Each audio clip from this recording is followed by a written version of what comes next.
Assalamualaikum warahmatullahi wabarakatuh. Salam Odading. Apa kabar semua? Apa kabar?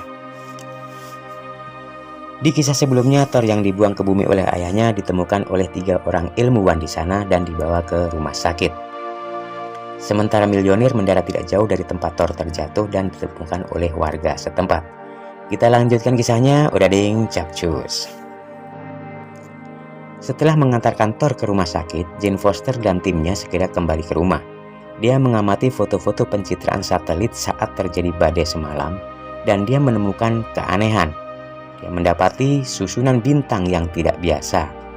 Jane kemudian menyadari bahwa badai semalam adalah sebuah portal yang menghubungkan dengan dunia yang ada di dimensi lain. Dan pria yang ia temukan semalam adalah orang yang turun dari portal tersebut. Jane segera bergegas menuju ke rumah sakit tempat Thor dirawat. Sesampainya di rumah sakit, Jane tidak mendapati Thor karena Thor sudah melarikan diri. Kemudian Jane kembali ke mobil dan hendak mencari Thor. Tak sengaja, saat memundurkan mobilnya, dia menabrak seseorang yang ternyata adalah Thor hingga pingsan. Sementara itu di kawah meteor, warga berbondong-bondong melihat palu misterius dan mencoba untuk mengangkatnya, namun tidak ada satu orang pun yang berhasil. Tak lama kemudian, datang agen S.H.I.E.L.D. bernama Coulson yang diutus oleh Nick Fury untuk meneliti fenomena misterius tersebut. Sementara itu di kerajaan Asgard, Loki mengaku kepada teman-temannya bahwa ia yang memerintahkan penjaga mengadu kepada Odin atas kelakuan kakaknya. Namun Loki tidak menyangka bahwa Odin akan marah besar dan mengusir Thor. Tetapi Loki juga berpikir, jika Odin tidak datang, maka nyawa mereka juga tidak akan terselamatkan dari serangan para raksasa Jotun.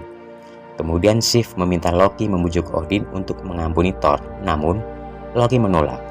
Karena Thor yang sombong, berbahaya dan bertindak sesuka hatinya justru bisa membahayakan Asgard. Di sini Sif mencurigai Loki telah merahasiakan sesuatu. Karena Sif tahu bahwa Loki cemburu kepada Thor yang akan menjadi Raja Asgard. Kemudian Hogun ingat apa yang dikatakan Raja Laufey bahwa di Asgard dipenuhi oleh para pengkhianat. Hogun pun curiga kepada Loki yang menguasai ilmu sihir dan mencoba menggagalkan penobatan Thor menjadi raja dengan menyusupkan beberapa Jotun ke ruang pusaka. Sementara itu Loki meninggalkan teman-temannya menuju ruang penyimpanan pusaka peti es dan mencoba untuk menyentuhnya. Tiba-tiba Odin muncul dan meminta Loki untuk meletakkan pusaka tersebut. Loki kemudian bertanya kepada Odin tentang siapa dia sebenarnya. Odin menjawab bahwa Loki adalah putranya. Loki kemudian berbalik dan tubuhnya berubah berwarna biru. Loki merasa bahwa ia adalah bagian dari bangsa Jotun.